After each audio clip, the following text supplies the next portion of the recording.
Okay, you are here with Senora DeVries, and we are going to talk about functional texts. What are functional texts? Functional texts are texts that give you specific information or help you perform a day-to-day task. Some examples of functional texts include advertisements, announcements, bank statements, brochures, bus schedules, diagrams, directories, emails, food labels, game directions, instructions, internet websites, invitations, labels, letters, manuals, maps, memos, menus, pamphlets, recipes, schedules, search engines, signs, surveys, text messages, and traffic signs.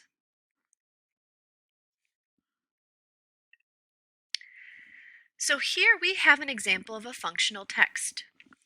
So if we look at the top, it says North Star Link commuter bus. Here it shows us a route, a special twins game service. It shows us both southbound and northbound, so two different directions. It also shows us the weekday and weekend schedule. And you can see that it has a table to organize it. You can see that there are words that are bolded. There are different colors to help draw your attention to certain text features. You can notice that it is organized in columns as well as rows. And this is all to help the reader understand the chart for the bus schedule. This is another example of a functional text. This is a menu. You can see the menu is broken up into different text boxes, and this is to show you the different types of options of food available for the menu. There are gourmet pizzas, stuffed pizzas, stromboli and calzones, cheesesteak, hot subs, cold subs, burgers and sandwiches, buffalo wings, starters, desserts and beverages. You can also notice that for different sizes for food, there are different prices as well.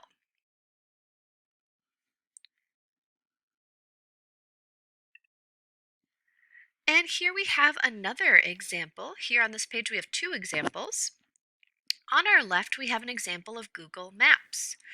So here, this shows us directions. We have a visual that shows the different streets and the blocks and the turns that need to be made. And then on the left-hand side, we have the driving directions written out that show us which direction we need to be going and for how long, and which direction we need to turn, and how long you need to continue on a street. And then to the right, we have another example of a functional text, and this is the Mousetrap card game. You can see that this is separated into different sections. You have the object of the game. This also shows you how to assemble it and set the game up, as well as how to play. Notice that there's different features. There's visuals to help the reader understand how the game is played. The directions are written out with numbers, with spaces in between to help the reader understand the different steps. And then here we have two other examples of functional text. On the left, we have Grandma's stuffed zucchini. This is a recipe. This recipe shows us how much it'll make, the yield, 4 servings. The categories, it's a side dish, it's vegetarian. The cook time, the prep time, and the ready time. The various ingredients that are needed and how they are needed. Notice that the small onion needs to be chopped. The 1 cup of mushrooms needs to be coarsely chopped. So that shows us how it needs to be prepared as well. And then to the right here we have a brochure. And this shows us, pictures that explain where the travel option is, as well as a price that goes along with it to help the reader understand. And then here we have a couple more examples of functional text. To our left, we have a food label. So we have 100% grape juice. So notice that the nutrition facts give us some information about the calories, the total fat, the sodium, the carbs, sugars, protein. And then within those same rows, it shows the percent daily value. Notice below that it has the ingredients. And then there's some check marks just to the right of the nutrition facts that give you some information about that grape juice. And then our middle functional text, we have a school facilities master plan for New Orleans Public Schools.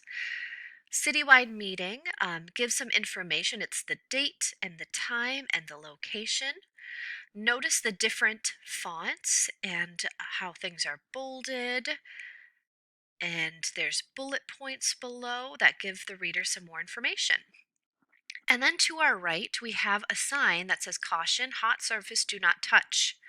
Notice there's a visual. Notice that the sign does not have a lot of words on it. And also notice how the word caution stands out. When writing functional text, you should think about how best to present the information. Should you organize the information in chronological order? So that would be from beginning to end, from when something first started to ended, or step by step. Also think about, are there text features that you can include to help your reader understand the functional text, such as illustrations or bold words? These text features help the reader understand what's very important within that functional text. All right, and that is the end of our functional text slideshow. Thank you.